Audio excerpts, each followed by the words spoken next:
Okay, so my name is Lisa Nakamura, and I'm here with my collaborator, Irina Aristarkova, and our wonderful students in our Dialogues in Feminism class at the University of Michigan, Ann Arbor, to facilitate a FemTechNet video dialogue between Carol Stabile from the University of Oregon and Alex Juhas from Pitzer College. And I'm very excited to be doing this. These are two people I've admired for a long time who are pioneers in the world of feminist publishing. So, Carol, can you say a few things about yourself, and then Alex, I'll ask you and I'll start questions. Sure.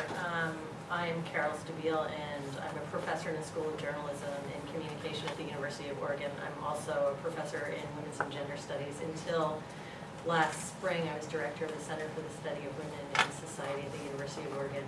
I'm also heading the UO task force on sexual violence and survivor support.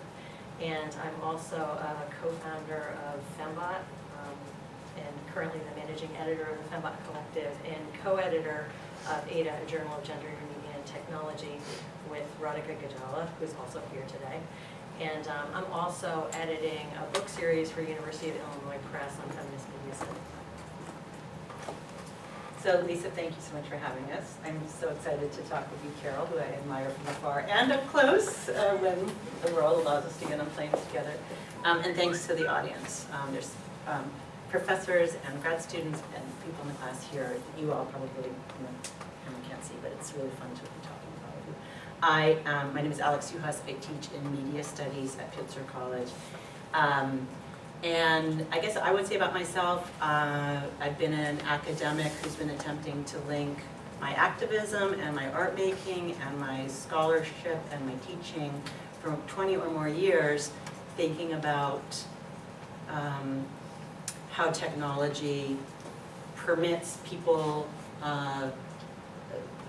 the potential to empower themselves alone and in communities in conversation with broader communities and amongst themselves. And over the course of my career, that technology has changed. Those technologies have changed. So where I may have started out thinking about activist video, like any human being alive today, I now think about the internet and how the internet can be part of what has been a career-long project. And so I'll be talking about publishing as just another technological project that allows people to speak who want to be heard to each other, and thinking about the ethics and practices engaged with that. In my job at Pitzer, I run the Monroe Center for Social Inquiry, and this year we're thinking about viruses, and that's connected as well to some of the things we'll be talking about today, certainly the notion of virality. Beautiful. Okay, so I have some questions to start off with. And one of these has to do with the intersection between feminist publishing and technology and feminism. So what is feminist publishing in the post-internet age? I won't even say the age of the internet, that already happened. But what is feminist publishing now in the moment we live in? And how do you see it, and how do you see what it ought to be, or what it could be? Shall I? Or I should say to begin with that it's a totally huge topic, right? Because when I think about feminist publishing in the age, or post-internet age, it's such a sort of vibrant cultural sphere that would encompass everything from, say, more, it's weird to use this word, like mainstream feminist journalism, right? Like Ms. Online, or Bitch, or Jezebel, or Racialicious, or Native Appropriations, right? So you have all of that activity. Then I think you also have to include this really kind of wild and vibrant world of feminist fan fiction, which is another form of feminist publishing. And I think, I was thinking about this question more historically, because I do tend to think about things historically. And I think that there are projects pre-internet that also reflect this sort of activity. But I think that it's been more rarefied when it comes to feminist publishing, feminist academic publishing. And that's what I've been primarily interested in, is how do we use the internet to kind of break open the silo of academic publishing, to seize a means of production, to insist that we aren't going to charge people $50 a pop for an article whose profit goes to corporations like Taylor and Francis, and I always get in trouble for mentioning Taylor and Francis, but it's true. I mean, most of us as feminists wouldn't shop at places that are owned by corporations whose politics we disagree with, but yet for decades we published with corporations that have their hands in military information and so on and so forth. So, you know, there's that whole kind of wide, and that doesn't even cover what I'm sure Alex is going to talk about, right? Which would be forms of more multimodal publishing than the ones that I've mentioned. So I'll stop and just...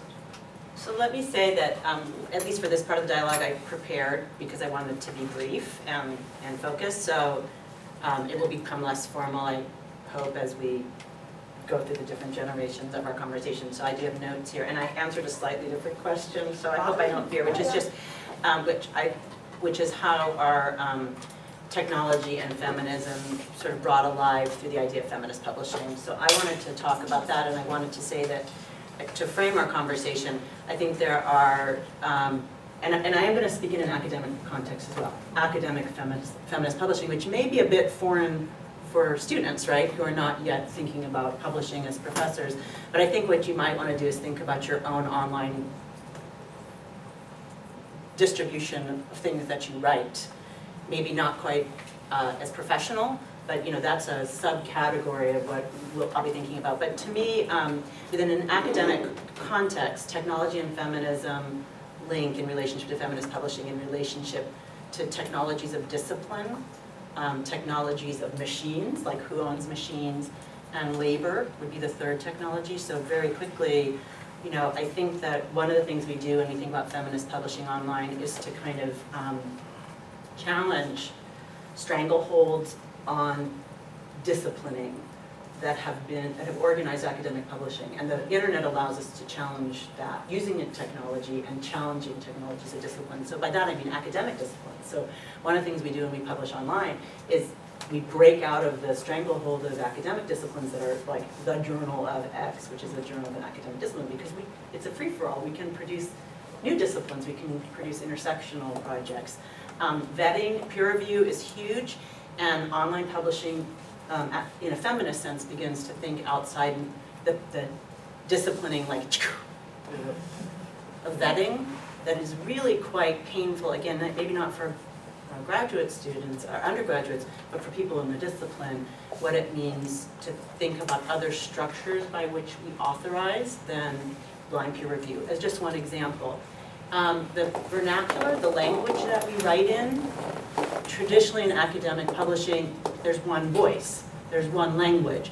You speak in that language, you are vetted, you are published.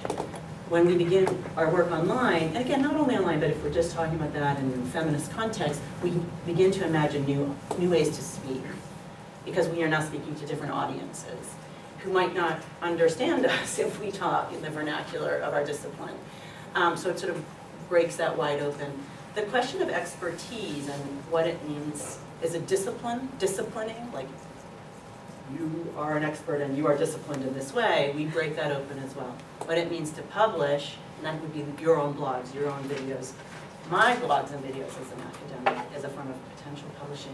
What it means to speak not just from a position of expertise, but from a position of not knowing, or maybe only knowing a little bit, or talking to people who aren't experts, and because they're not professors, because they're not vetted as experts, so community members or students. And then also collaboration. It sort of opens up the disciplining of the solo voice as the way that we have been authorized to speak as academics, and produces possibilities like Fembot and other collectives. Who owns machines has always been an issue for publishing, and the internet has like broken that open in ways that we're only beginning to account for. So, you know, initially it was radical to own a printing press, and if you were a leftist or any form of radical person, you wanted to own the machine. And so you'd spend a lot of money and buy one of them, and you have a mimeograph, or you know, whatever the machines are that allow us to publish. And now we all have, and again, let me say this with a disclaimer, all of us in this room have access to the machines of publication, which is what we write on, how we multiply that, make copies of it, and how we distribute it. That's free now, almost free. And that, if we want to think about that in a feminist vocabulary, you know, what that freedom brings, We could say that there are feminist values that we want to attach to having access to ownership of these machines, these technologies, these tools. And so those would be values of democratic access, democratic voice, visibility, what it means to be visible, how we are visibly, safely, comfortably, and media literacy, which has always been a feminist issue. So what does it mean for human beings to be comfortable in the technology in which they're speaking? So we want to bring feminist values to that ownership, which are not selling shit, which are not abusing violently other human beings, right? So when you start to think about different structures of ownership, you can bring in values, and my values are feminist. Your values can be whatever they are. Like this is a feminist classroom, so we can assume we share feminist values. And then there's this question of labor as a technology. What does it mean to work? Are you paid? If you're not paid, which most of us aren't in these feminist collaboratives, what are the questions that are raised in unpaid labor, affective labor? What are the values that we bring to imagining publishing that doesn't sell? So for instance, when I wrote Learning from YouTube, it was free. And writing things that are free is completely outside the current market for academic writing, where things have historically been sold by academic presses, not necessarily to make money, but to generate the possibility to publish books, right? So, you know, that we would want to bring feminist values to thinking about our labor practices, what it means to work inside of collectives and how we want to organize collectives ethically, morally, and in ways that make us feel comfortable. Those are not easy questions, those are hard questions. And then I would just say, for me, there's just always a question of method. So feminism for me is often about method, you know, how you do things, not so much what the outcomes are. So the outcome may be a magazine, or it may be a journal, or it may be a book, or it may be a video, but how we do it together is critical to me as a feminist concern. And so I would say, for me, some of those feminist methods, which I would want to talk about inside this technology, using these technologies newly, is transparency. You know, to me, that's just a core feminist value. Like, we can do what we want, we need to show it. And then you can challenge it, and then we might talk about it. So process. Anchoring our experience in lived places and real places, to me, is a feminist method. Even as we use these technologies that broadcast ourselves everywhere and virally, so places we don't know, we speak from here and now and acknowledge each other and name, we call that in feminism positionality, or positionality. We're always interested in breaking down binaries, so you know, think about that as a technology of deconstructing things. And I would end by saying, for me, a feminist method is always to value the voices of ordinary people as well as experts. So, for instance, the structure you produce where the members of the class enter this conversation twice, that's a feminist structure about process, about shared voice. And so we want to think about academic publishing using these methods, using these values, not just that we own machines, but then how we use machines differently to produce different kinds of interactions, which then produce different kinds of objects that are those then received in new ways, all of those which we might call feminist. Excellent. Yeah, as you were speaking, I was thinking, Carla, of what you were saying about the difficulty to get at feminist writing because of cost. You know, the journals cost money, you have to go to a school where you can get those journals. Also, because, as you were saying, of the kind of discourse it's used. Some of my students say they'd like to learn about feminism, but they read the articles and they just don't really find them very friendly. They don't find them easy to understand, they're written in jargon, or they seem to have very rigid structures, and that they really learn about feminism from Tumblr. Or they really learn about feminism from Jezebel, and that's where they get their understanding. And so I was wondering if you could talk about ways to reach people using feminist tools about feminism and how we can get around some of the problems that we've had in the academic world of reaching and helping to teach what feminism is, how to talk about it. Well, I think that there are actually two separate questions in there. One is about the role of feminist research and feminist expertise, which I think is, especially having worked on sexual violence so much over the last 2 years, it's the voices of feminists who are doing that research, who have been doing that research for 20 years that are making a difference. And that's really important. And it's really important to find places where that can get published. And it can get published in venues where you don't have to have the political battles over the dimension of that work that's politicized and that's really sort of advocacy work.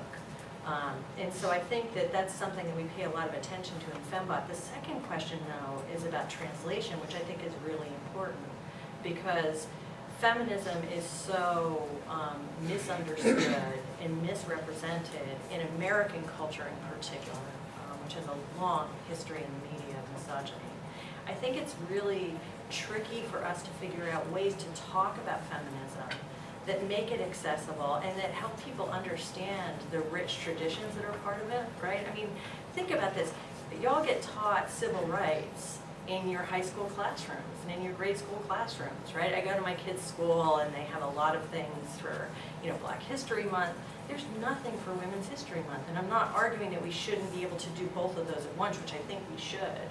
But I think that there's a real inattention to the struggles around gender in this country, and that part of what's incumbent on us is to speak to people in accessible language about where the struggles are and about the ways in which feminism as a political project seeks to benefit everyone and not just the kind of narrow stratum of people that the stereotypical feminist is meant to speak for, right?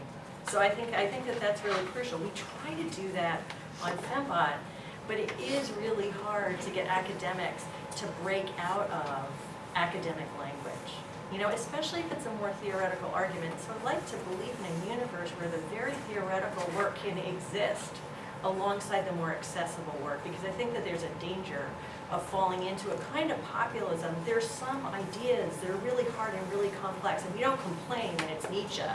But we don't complain, right, when it's Marx being difficult. But damn, if it's a woman being complicated, like Gayatri Spivak, all of a sudden, people are like, oh my God, that's too hard to read, right? And so I think that we have to live in a universe where both those things are possible, but we also think about writing for very different audiences, right? And being mindful of the audiences that we're addressing. I'm sure that a lot of you think about this, or maybe you don't think about this because it's so intuitive, on social media. Right? I mean, we think very differently if we're writing a Facebook post or if we're writing a public blog than we would behave in like a text message or Snapchat or something like that. So I have a brief answer, which is that I think one of the universes where that occurs is FemTechNet. If we're doing what we hope we're doing, you guys are a part of FemTechNet. As just one example, we have two kinds of video production, right, currently. And one is the dialogue, which we're filming right now, which is supposed to be, expert feminists, professors who've thought about something deeply and worked on it for a long time, who embody expertise. So again, I was talking about a quashing of expertise before, but it's also a feminist value to celebrate feminist authority. And that may be a oxymoron, maybe it's not. What it means to have a tradition of thinking that's generations now old, that we learn from and we grow our knowledge and we speak at a very sophisticated level. That's the dialogues are sort of supposed to sit in that space. I've been an advocate within FemTechNet of the more DIY approach, which is what we call, I'm forgetting what they're called. Keyword. The keyword videos. I made them I up. know you were gonna make. The keyword videos, You want. which are about, what knowledge is like from, and I say below, but I say that in quotes because I don't want it to be a hierarchy necessarily, but in the way that regular people who haven't spent 30 years of their lives refining their voice, how that knowledge is critical for us and part of the conversation, and that these two aren't diametrically opposed, they're in conversation with each other. So one of the things that expert feminism should do as part in its bones is know that the voices of everyday women, the voices of our students, the voices of people we're engaged with politically are part of our conversation. So it's sometimes translation, it's sometimes producing worlds where voices commingle. And it's sometimes, learning from each other, right? So that I may, we may be trading discourses across these, so let's try not to imagine them as like either or. But, FemTechNet wants to think that both of those are feminist principles. Feminist authority, feminist expertise, feminist knowledge that's highly refined and academic, and feminist, the populist struggle, which, I'm no different, I'm in it. Sometimes, and then sometimes I put on the professor hat, and sometimes I want to be a professor who talks like, the feminist activist. So it's also how we sort of, it's not just we go from one to another, we embody 2 or 3 at once and try and perform multiple ways of being knowledgeable. I think it also does involve, at least for me as a scholar, how I think about my research and my objects of study, and how I select those objects of study, right? I mean, my projects usually begin with some kind of really politicized question, that I pursue. I mean, I think like yours, Alex, they grow out of political work.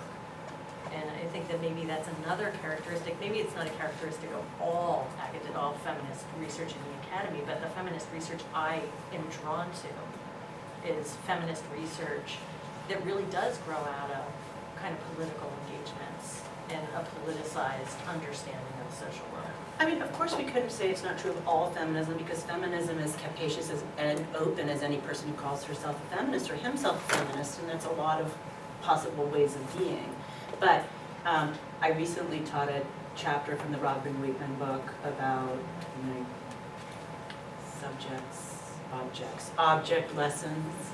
And one of the arguments that she makes there is that women's studies, and then she says, and the identity-based studies, so ethnic studies, gay and lesbian studies, whiteness studies, she may have one more in there, queer studies, disability studies, uniquely in the academy come from and represent a political project. And I don't think we need to be afraid to say that. So you said, well, not all feminists would agree. Okay, maybe they wouldn't, but I'm going to say, I agree with her, that that's our unique role in the academy. We've been thinking about it since the 1960s, if not before.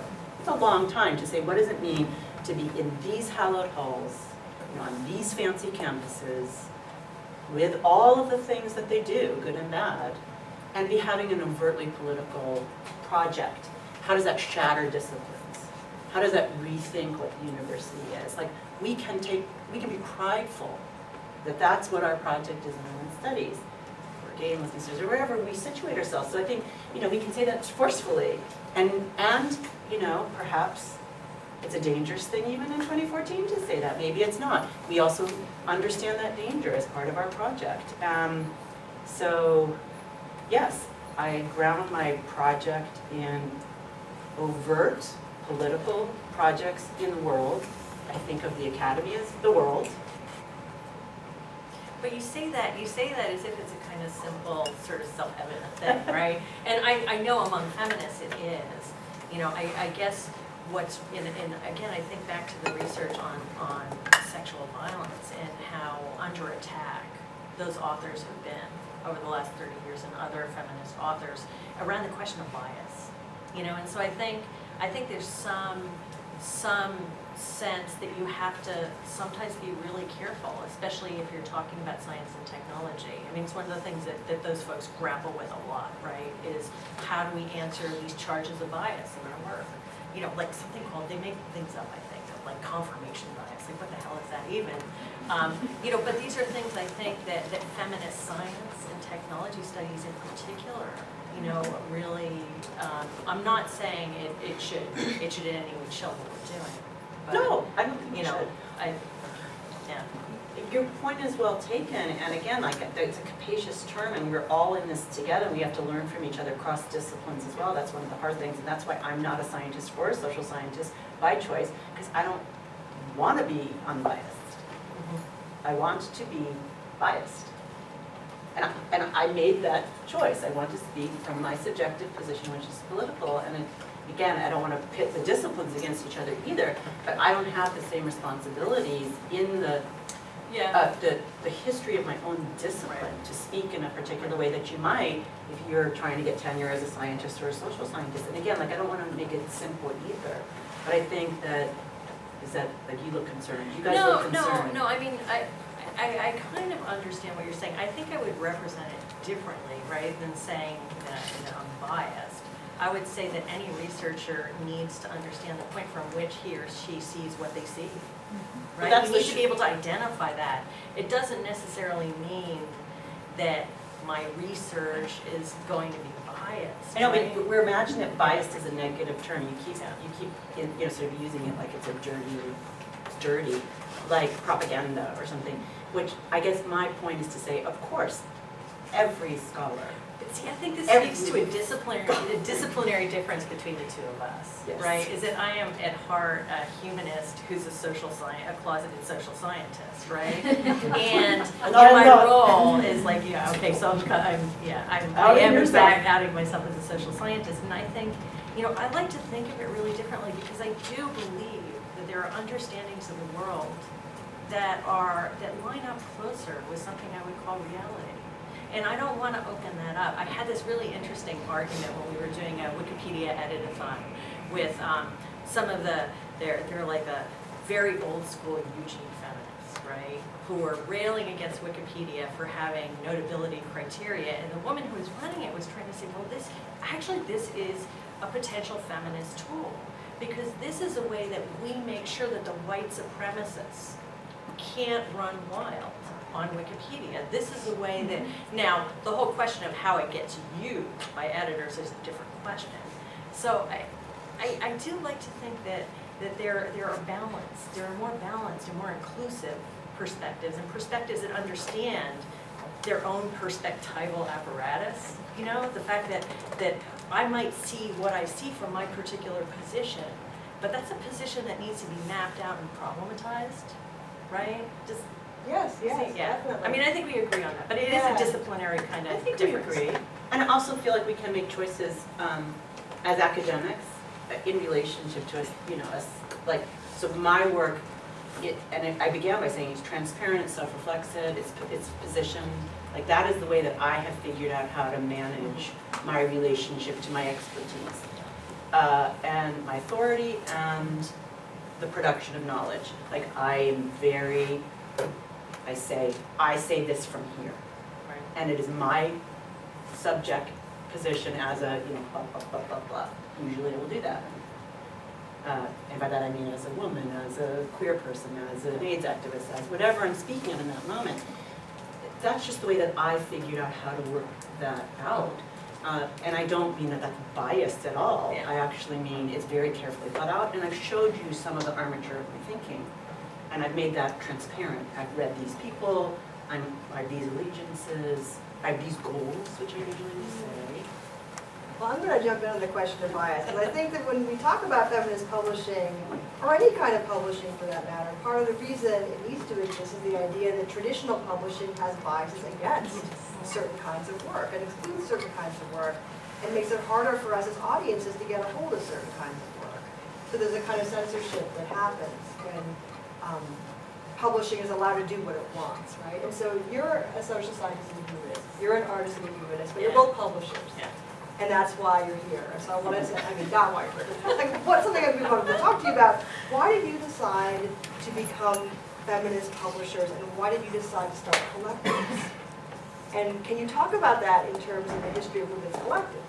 Because this, I threw this up here, this is collective, right in the title, that's a collective. So can you explain why you decided to run it that way? What you were trying to do to and about publishing? You make it sound like we were really thoughtful about this. Were you? How did that happen? I'm really Carol was interested. really thoughtful. I think everybody, I'm very interested, how do feminist organizations start? Right? How do they launch? Well, we How do were they become totally successful? entangled. I mean, and that's a perfect example of how feminist things happen. To me, I just want to say, I talked about process. I will say it over and over again. How things are done, to me, feminist value system, feminist method, foregrounds process. And believes that really important things happen there. And for me, if you think about process, how things happen in academia, collectives often are the answer. Collaborations often are the feminist answer because, and for all kinds of reasons that we can name.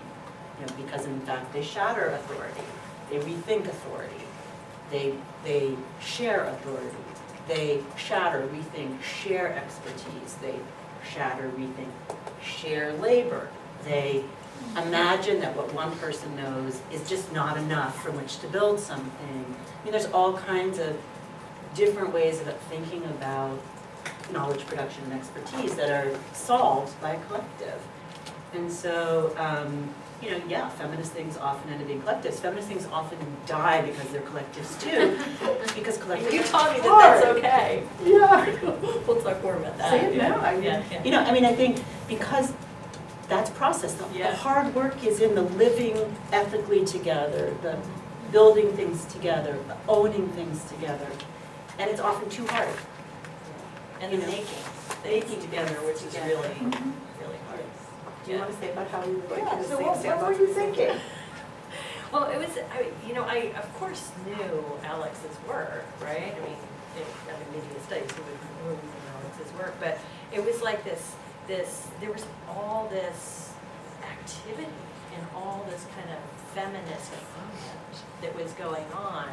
And in Oregon, we were starting this publishing project, and we had reached out to Alex and Anne individually to ask them to contribute to our first issue of Ada.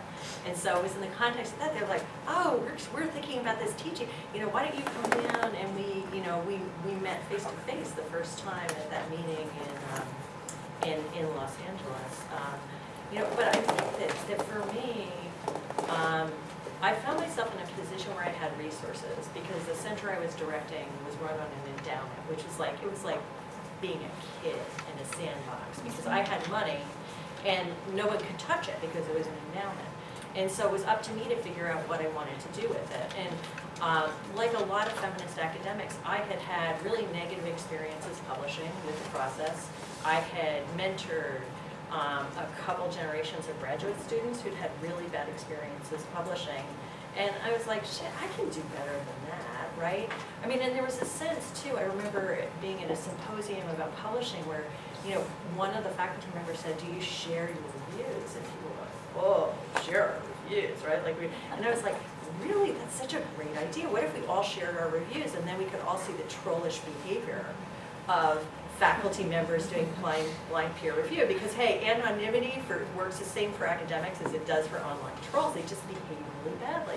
And so we thought, well, why don't we try to do this? And we started out with these big ideas. We were going to get a grant. We were going to do all these things. And finally, we never got grants because once you mention the word feminist at that point, people were like, yeah, right, we're going to give you money. And I mean, it was partly understandable because the NEH is really under the gun, the National Endowment for the Humanities. And so they have to be careful to, so they don't appear as if they're funding partisan or biased projects, right? And so we kind of understood that. But the good thing about not getting any money is we could do whatever the hell we wanted. And we didn't have to structure it for the mandates of someone's funding stream. So we were just like, okay, let's just do this, right? We'll throw up a WordPress site. We'll work with some people we know who might be able to help us put together an open peer review site. Kathleen Fitzpatrick's planned obsolescence was one of the first projects to do an open peer review. And so we just kind of adopted her system and then started it and thought, well, what the heck? And Alex is the person who really has helped me think about the ephemeral nature of these projects and kind of make my peace with it. And I want to thank you publicly for having done that because she was like, well, you know what, so what if it doesn't work, right? Like, who cares, right? If you just do 2 or 3 issues and it folds, I mean, so what, right? I mean, it would have contributed in some way, and it's an interesting experiment. And so I think once we made our peace with the kind of experimental nature of the project, it's been really amazing, and that's kind of how we fell into it. We started by just snowballing and contacting everyone we knew and saying, are you interested in this? Would you like to be part of it? And we were really amazed by the response, as you were, right, with FemTechNet. Yeah, I mean, I guess in this case, I don't think about FemTechNet so much in this context. It's not a publishing platform, although of course it is, Yeah. because, The Well, video dialogues, I right? mean, and that's again why I said to use the students, like, we're all publishing online, like, everything you put online is published. It may not be published through peer review, it may not be published under the aegis of a press, but, yeah, so FemTechNet publishes collectively everything we put there, and then but in this case, I would be thinking more about learning from YouTube, which was an experiment in publishing, academic publishing, a feminist experiment, academic publishing, which, I shared I shared it and some writing about with you all. And then also my class, Feminist Online Spaces, my Feminist Online Spaces class, which is a site. And I guess one of the things that I've been doing a lot is thinking about pedagogy and the changing nature of writing and the internet, so those things kind of collapsing, so how we teach in real spaces and using this, so this is a publishing platform, it's also a teaching platform, right? That goes to places we can't anticipate. How we might recraft those, and again, using feminist methods and feminist values. So that's really, I don't think about that so much in FemTechNet, but I do in Right. online feminist spaces and learning from YouTube. And I guess for me, in those projects, which I was going to bring up a little bit, maybe the teaching online and offline one, it's got the hand on it. Maybe that one. Feminist teaching online, like if you scroll up, there's some lists there. Yeah, that's good. In these projects, these are things that I teach. We write things together. They get published. I, roam around the world. Other people come on. For me, when I'm thinking about community, collective, writing, publishing, teaching, which is about teaching, writing, whatever. I think about values of interactivity, what it means to do things together. Archiving. So this is actually not the right one, but the internet is an archive. It's a place where the things that we write are saved. It, again, thinks outside of traditional vetting for publishing. And so I think we need to imagine what it means to be intentionally archiving with different values. Accountability is really huge for me here. So you all in this classroom are going to be on tape soon. We're on tape now. It changes the norms of teaching. It changes the norms of writing when you're accountable to different audiences that are with you in a room. And so sort of, again, what would be sort of feminist values about accountability. Mobility is a huge question for us in relationship to both teaching and publishing. If you think about the internet as the platform, as it becomes increasingly the platform for everything, like what does it mean for something to leave one space and move to another? That's also this question of accountability. Again, when we used to publish, it was like on one thing. It was like you held it in your hand, it was in the library, it was, and again, I don't want to simplify the world before the internet, but it really has exploded things and asked questions for, so what does it mean for something we publish to be mobile to people all over the world, to be easily accessible, to be read on a bike, whatever we mean by mobility. And those are the kinds of things that I'm interested in thinking about, both with learning from YouTube, which is, and again, quickly in relationship to experimenting. It seemed important to me that that was published by the MIT Press, in the same way that it's important that things are published by Ada, which is different than when they're on my website, where there's no vetting and no academic infrastructure. So again, I think we need to have intentionality across these sort of regimes of publication, because they're different. What it means for someone's career who's a young professor, she gets nothing from a blog post, and she gets everything from publishing in Ada or MIT, and those again, they're valued differently. Anyway, I'm thinking about what it means to take values and methods, I keep using those words, that we've produced in shared, lived, small spaces that are feminist, what it means to explode them into the internet. and the practices that then we can shape on the internet. And what I don't want is for forces of evil, which are corporate forces who use the internet to make money and do some good in the process, surely, to be naming those methods and values. I want things that we've learned here to produce some of the methods and values there. I want to be in control of a conversation. I don't mean myself. I mean, I want to produce collective conversations about other norms for writing, for teaching, for learning, for publishing, there.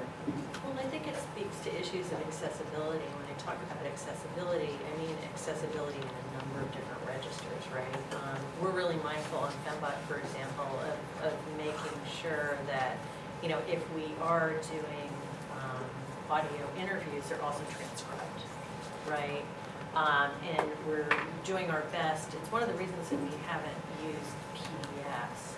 We're doing our best to make sure that the website is accessible to a whole wide range of users. But then there's also accessibility in the sense that, you know, we're in contact with people globally, right? And so we, you know, it's really interesting. People who have internet connections around the world can read these pieces for the first time. We can put feminist research out there for free without it being locked up. And I think that those things are really, really crucial. And the other thing I want to mention just had to do with mentoring, you know, because I think that that's at the core in a lot of ways of what we started trying to do with Fembot and Ada, is to have these relationships with feminist scholars where we could actively mentor people. Sometimes we mentor editors, right? And sometimes editors mentor new editors. But often I find myself like, I'll read work, and just this last week, Radhika and I are co-editing the first open call issue, which means that it's not a special thing, like anyone who has an article on anything can submit. And I had to reject an article. And I sat there and I thought a long time about how I was going to reject this article, because I thought there was something really smart about the article. It just wasn't right for the journal, and it wasn't ready. And so I had this like long conversation with the author over email and made all these suggestions. And at the end she said, thank you, I don't think anyone would ever have taken the time, you know, to do this. And that's important to me as a feminist, because I think that, you know, I think that the work is valid. It might not have been fully baked yet, right? But there's this great line in Buffy the Vampire Slayer in the last episode where she says, I'm still cookie dough, right? And I felt like, you know, this is a moment where you can have that impact on people's lives, and I'm not getting paid for it, and she's not getting paid for it, but as a feminist, it's kind of labor that I choose to do because it's meaningful. Okay, well, the last question I had prepared was about where you think we are going in the future of publishing and feminism and technology. But having looked at our students' blogs, and in fact, our students had a great and really thoughtful conversation about whether they wanted the blogs to be public, whether they wanted to publish their work pseudonymously or under real names. And so people decided some would publish under real names and some would publish pseudonymously. So already in feminist spaces or spaces about feminism, technological questions become central immediately, right? They cannot be really avoided. So I'm going to kick myself off. I want you two to sit closer together for the camera and have the students ask their questions, because they have excellent questions. Great. Here's one. Sure.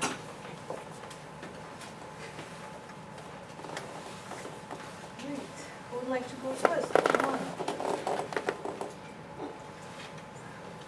I can go first. So I have a question. Can you tell us your name? I'm Joey Daris. I'm a senior here at Michigan. And I found the article about like the Feminist Wire and their work they're doing with the love as praxis, sort of as their motivation or their commitment. Very interesting. And one of the things that came out of that and that Lisa kind of talked about was sort of the future of where technologies like GIS mapping and how that was used, because obviously that's not publishing, but it's very accessible, and especially you talked earlier about reaching younger audiences and how in schools we teach about civil rights but maybe not feminist theory. So I'm wondering what other types of technologies are already out there that are being used in this way, and how effective can these be? So can I say that for the viewers who are watching in another place in another time that we can't even imagine, you know, on their bikes in Nicaragua, Yeah. that you're referring to a special issue of Ada Yeah. that I co-edited with 2 other professors from England on feminist queer media praxis, and that's an article in it. Mhm. And so like, this is when I get like, my 50-year-old brain gets addled because I'm like, I'm gonna say their names wrong, because I'm not gonna remember. Monica Casper and Joanna Moore wrote that article about love Mhm. and publishing. And so that's a shout out to them.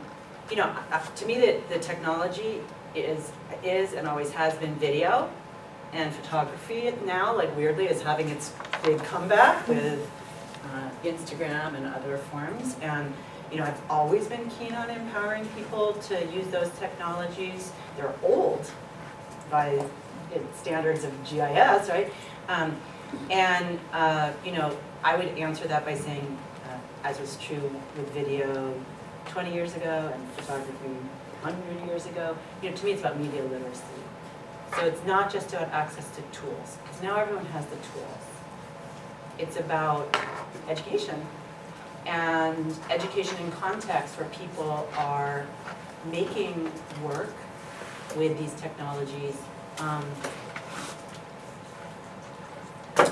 that's thoughtful and connected and productive. And I don't know that's the question that you asked, Well, but that's what, you know, the technology Can I I add want into to that? Yeah. champion, and it's not. Yeah. He wants to speak back, so. Yeah. no. Yeah, because I think that Alex is totally right, but there are things like, I'm thinking about Hollaback's use of GIS to map street harassment. I think the next big thing has got to be feminists learning to code and figuring out how to create applications and other tools that'll help us. We did 2 things on Fembot. One was called the Fembot bot, which had a very short but happy life. And the Fembot bot was a bot that we created that auto-replied to racist and sexist hashtags. And we got shut down in 1 minute because we had like 35,000 auto-replies, and Twitter shut us down. We tried it again. We're still trying to figure out if there's a workaround so we don't get caught by Twitter, if we could do it in multiple locations. You know, but what it would do is auto-reply to people, and there's really polite language that said, the language that you're using is hurtful to people I love. Could you change your language? And so then they would have to also delete the offending tweet because it would be in their Twitter stream. So it had this unintended effect of cleansing their stream. And sometimes they would auto-reply to us in, you know, really kind of mean language, but who cares at that point, right? And the other thing that we did is we just created a map called the Schools of Shame map.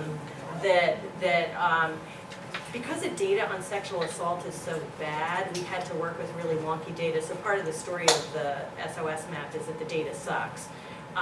But it provided a map of colleges around the country that are under investigation for Title IX or clery violations. It also provided the U.S. News and World rankings, which they didn't want us to do, but we did it anyway out of spite. And then it included an estimate of the actual number of sexual assaults that should have been reported and then what they reported. So it reported this really interesting discrepancy that in the case of my university was like they reported maybe 40 sexual assaults per year. The actual estimated number, 541. So we meant that to be out there for parents to look at, to say, look, if there's that big a discrepancy in reporting, that institution is not doing its job.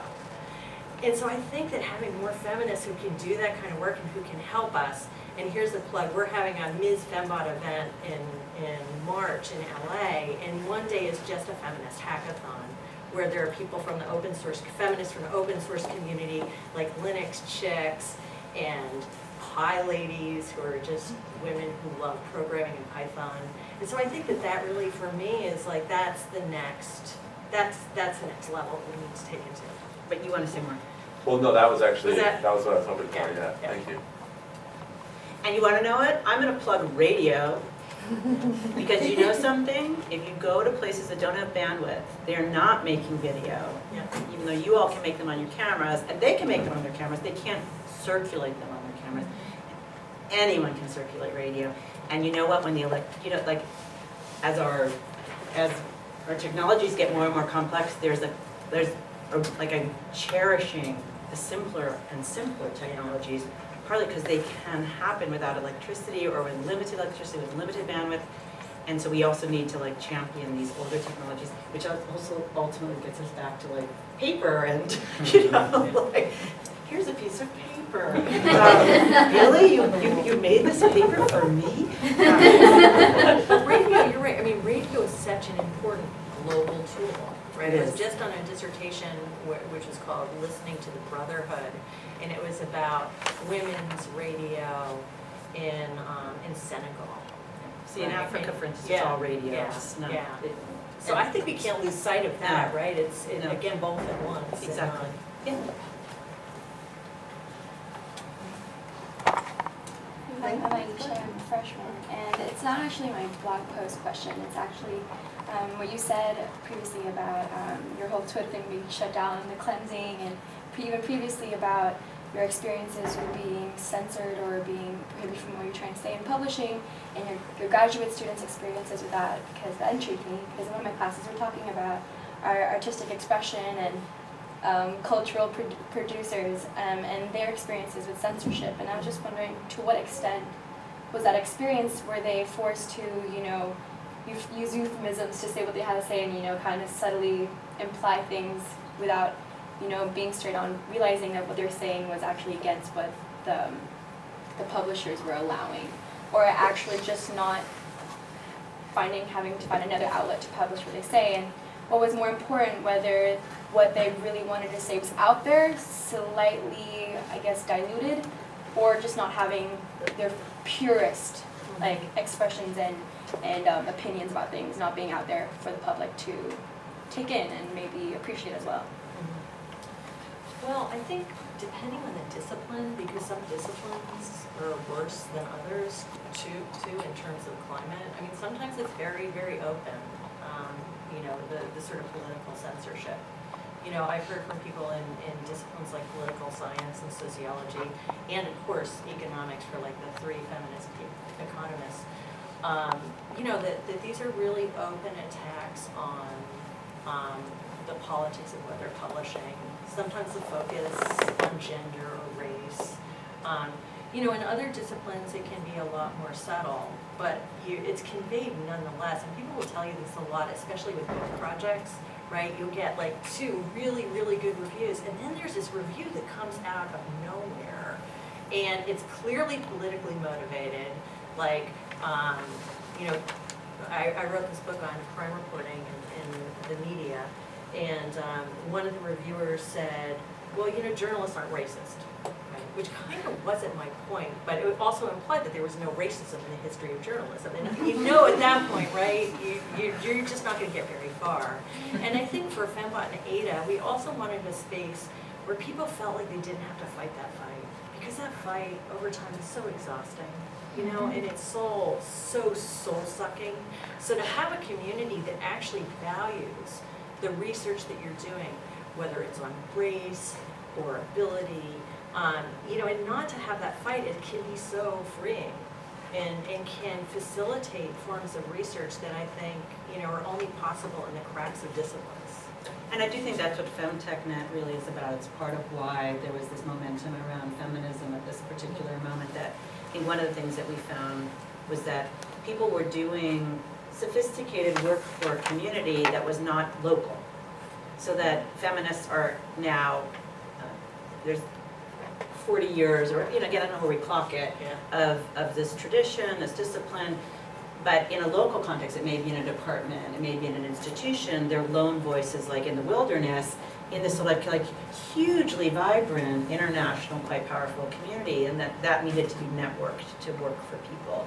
So the censorship is happening at a local level, the collective is international and allows you to be yourself without apology and without consequence, not at home.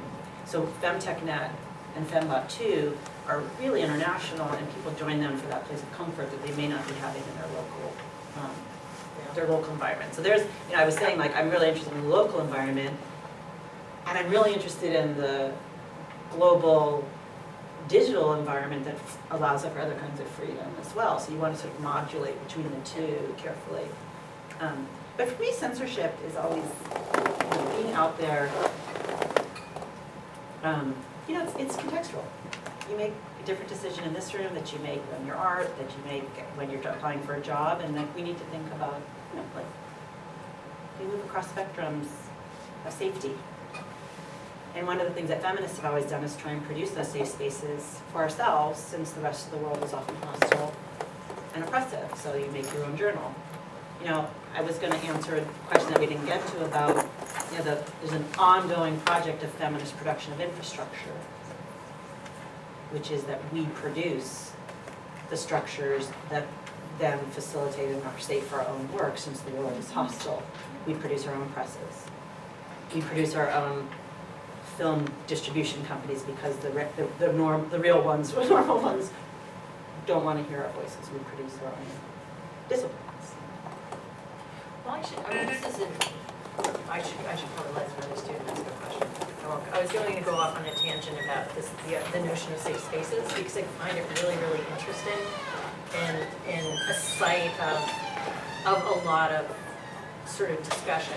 I think it would fall into the category of projects, of future directions, right? Things that we need to work on or talk about is this notion of safe spaces, because I think we don't live in a world that for most of us is safe, right?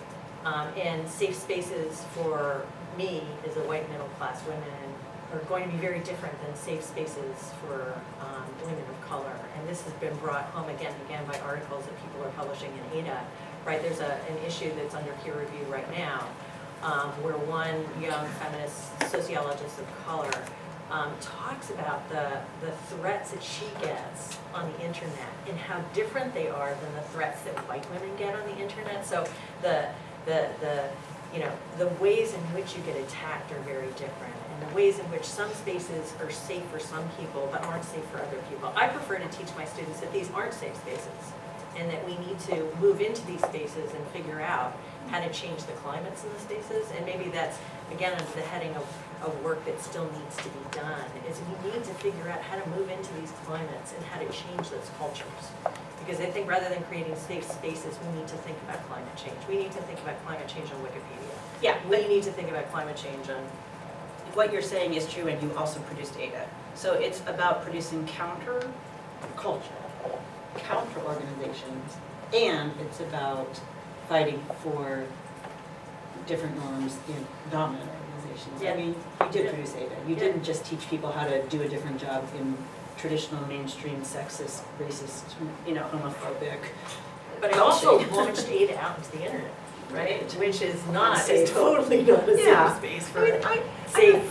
safe. I have no assumptions that safety is ever safe. I just think that we can produce alternative infrastructure that has different norms, that may be safe for some people and not safe for other people, safely newly for people that aren't safe in other. I mean, so it's like it's never this goal. It's a dream of safety.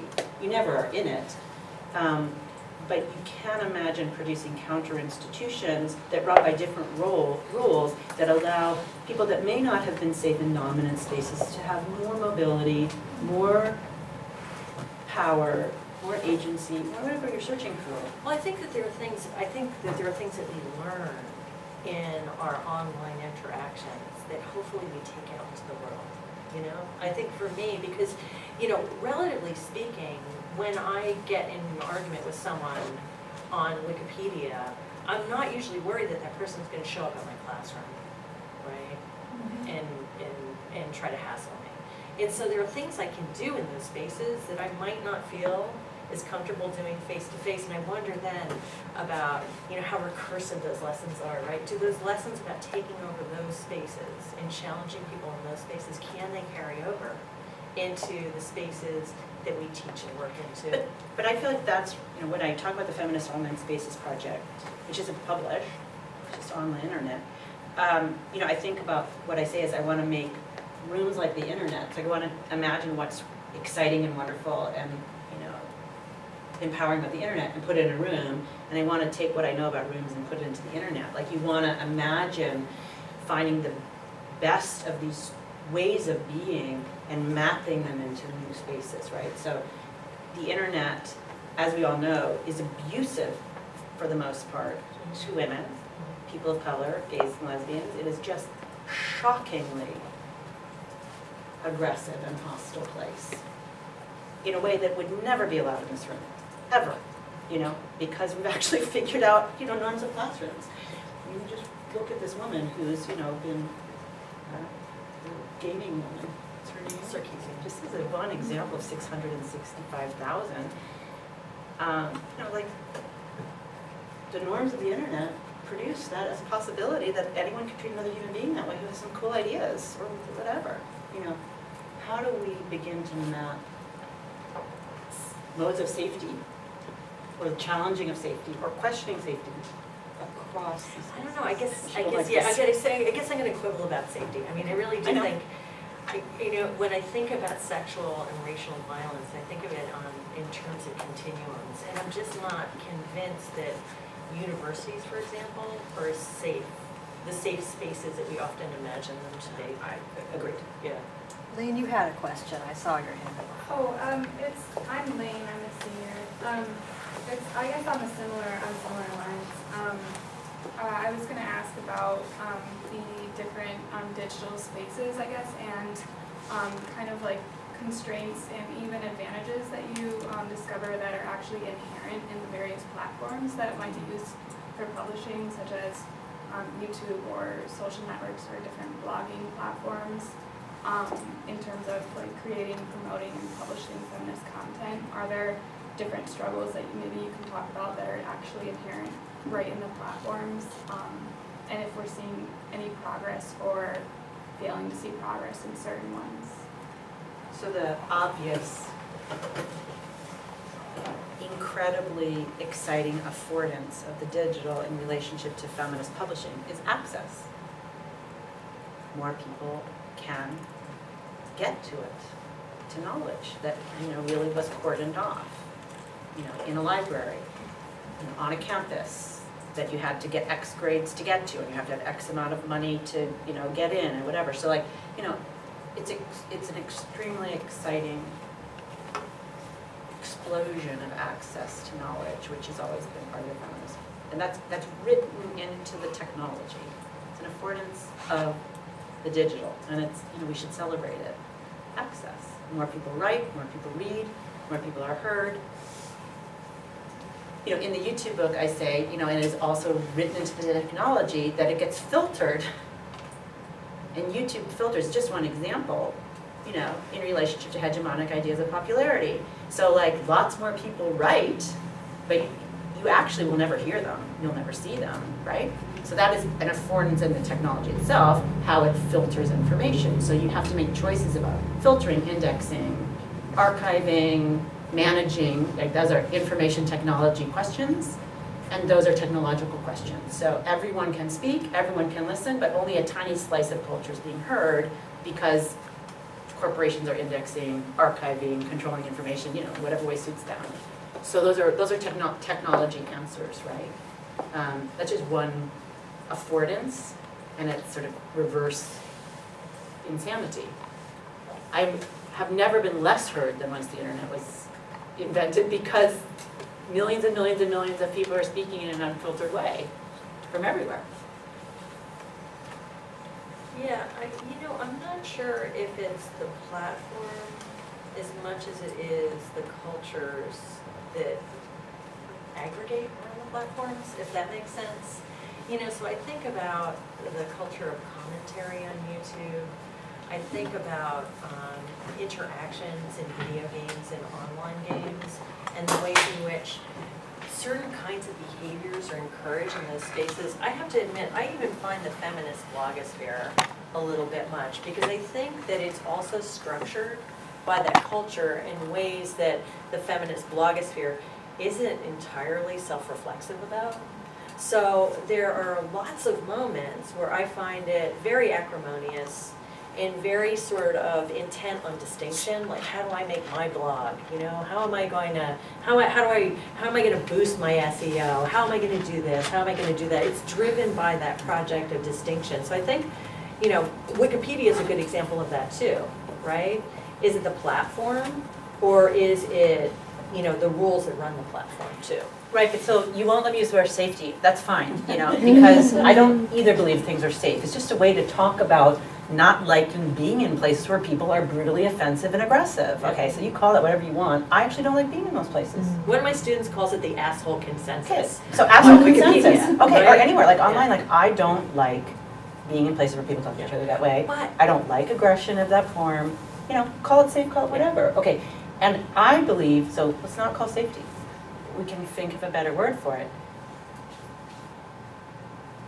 Democratic, transparent, process-oriented communities that often fail because it's too hard, consensually decide, not forever, but as a process, what the norms are there. And everyone should have a voice. And the internet does not function that way. And maybe the classroom doesn't either, because it really is just the professors who are dictating it. However, the internet, these norms are sort of ready-made. They've been plunked down on the internet by, you know, and I don't even want to blame anybody. Like, this is how you behave on the internet. You're an asshole. You're not thoughtful.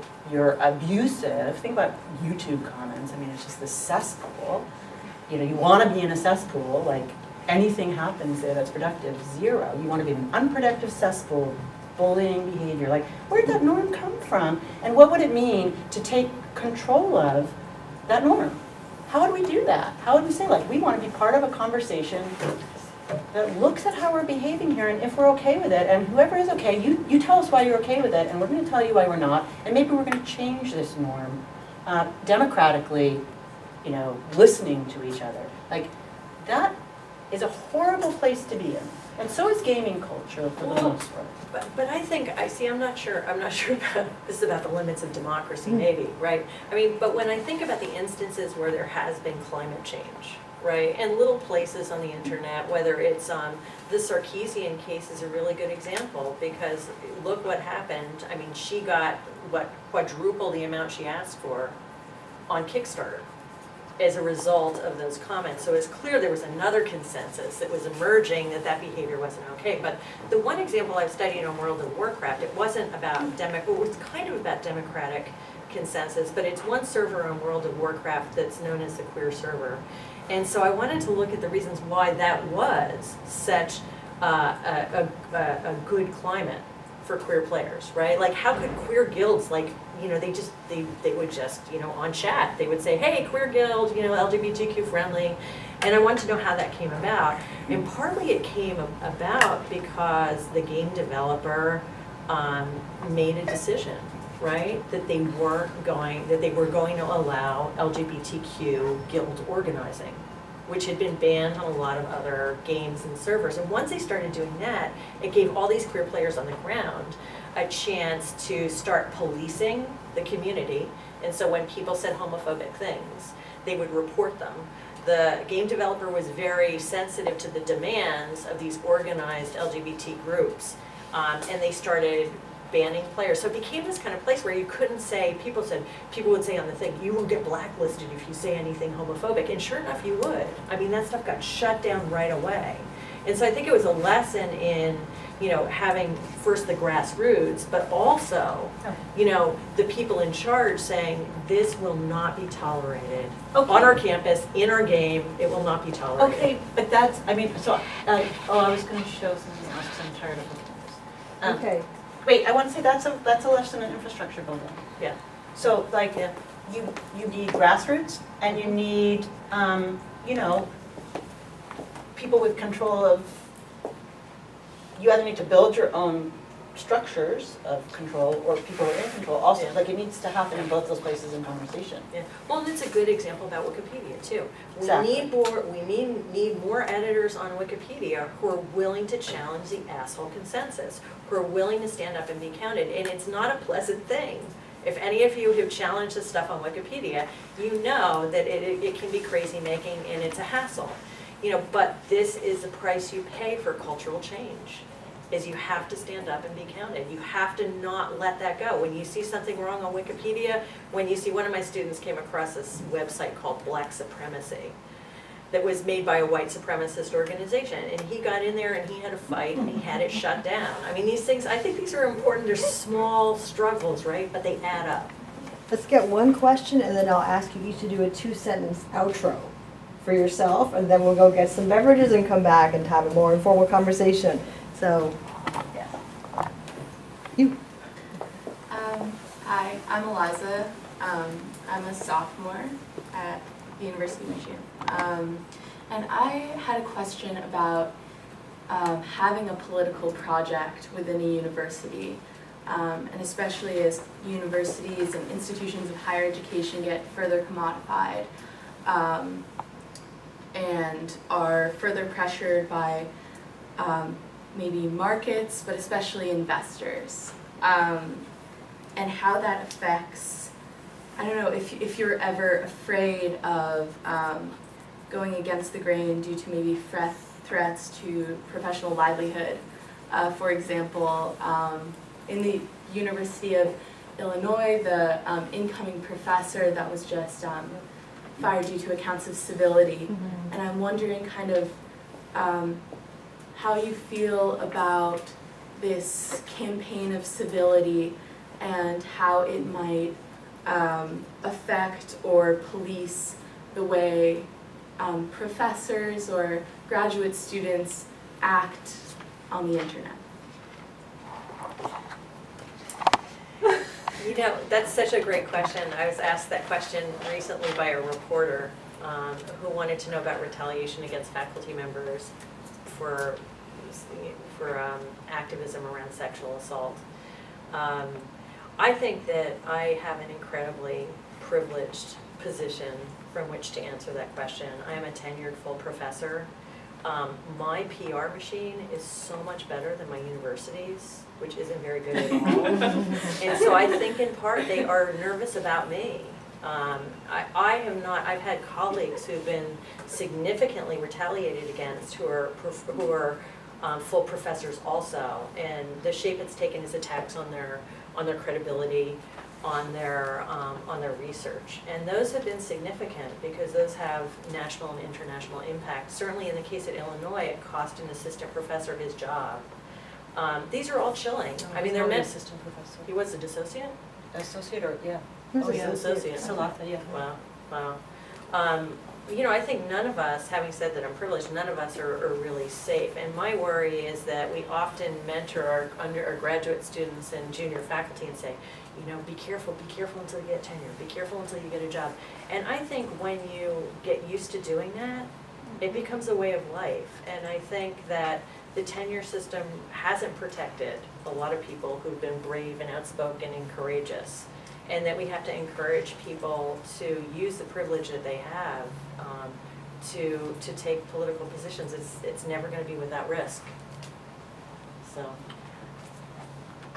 It was a great question. The fourth question that we didn't get to is what do you consider the important questions on the horizon? And I was, basically talking. My notes are about what you just said. We have varying degrees of safety and risk that are both institutionally circumscribed and personal. Okay, so we're full professors. Our risk is less than graduate students who are trying to get their first job in a market where there are no jobs. Okay, but that said, okay, so let's say that's a given. We account for that. The thing that I said about women's studies or any of the identity studies or other forms of studies, overt political project in this space means you take risks because you want to change something, because you're political and you think it's fucked up and wrong. And you made a decision, I'm a professor, I don't know what decision you're going to make, that I could do that here. And there's all kinds of reasons I could talk to you about why I thought I could do that work here. But some of them do have to do with academic freedom. I actually, which is different than my civil liberties to speak, right? And the kind of power that I think this institution as a whole has access to that I then suck into and I plug into, right? So I also don't think, and that's where I ended, like young people, young professors, young students, you gotta take risks if people want to change the world. And you can get in trouble.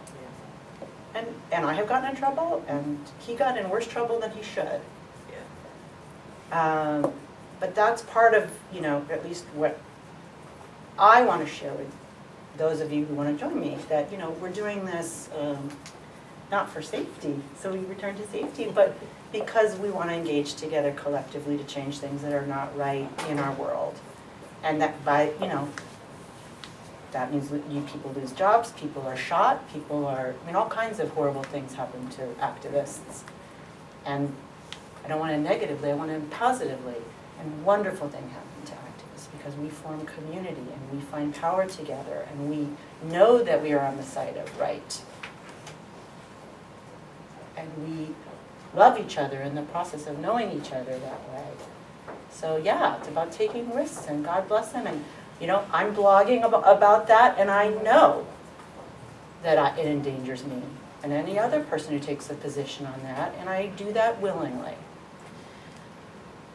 I think if I could just say, one of my colleagues does a lot of research on institutional betrayal and trauma, and she talks about what she calls institutional blindness. I'm not sure if blindness is the word I would use, but it really resonates with me because I think what happens is if you turn aside from the problems, you learn to live in a world where you don't see them. And I find it really hard when I talk to colleagues who don't understand what's happening on campuses, or who don't understand the kinds of sexual violence my students are often subject to.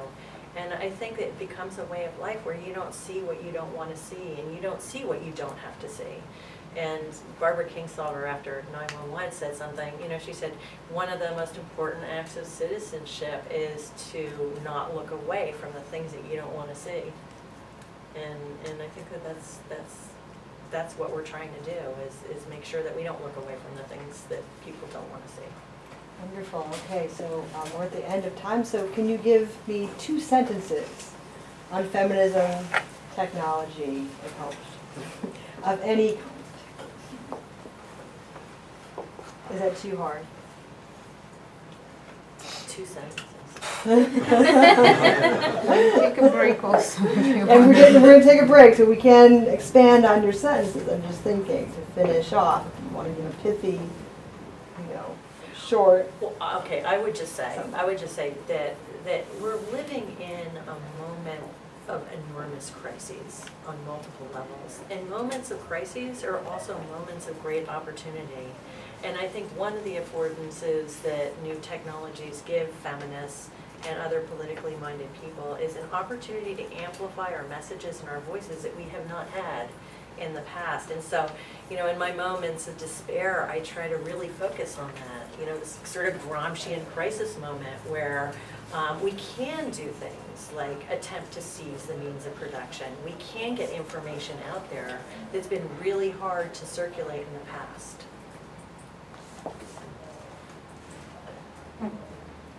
Pithy not. 2 sentences is probably also That counts not. as your first. No, I'm just kidding. Go ahead. I guess I would say, we've been talking for a long time, I feel like I've said a lot, but what I would return to is that we are living in a moment of crisis. We are living in a moment where there's a lot of really bad things happening in our world. They're very visible to us. And on top of our political and human obligation to see and speak and hope to participate in collective action in relationship to some of those horrible things that are happening, I know that the lived moments of human struggle and action together in the name of things that you believe positively and want to change are the best things that human beings do, and they're very feeding. And I believe this dialogue is one of those, so I thank you for producing that as a possibility. And I want us to remember that it is, in conversations like this, where we're our most human. And we have to remember that we're human, in the face of technologies that want to somehow strip that of us, oddly enough. Wonderful. Thank you very much. Thank you. Thank you.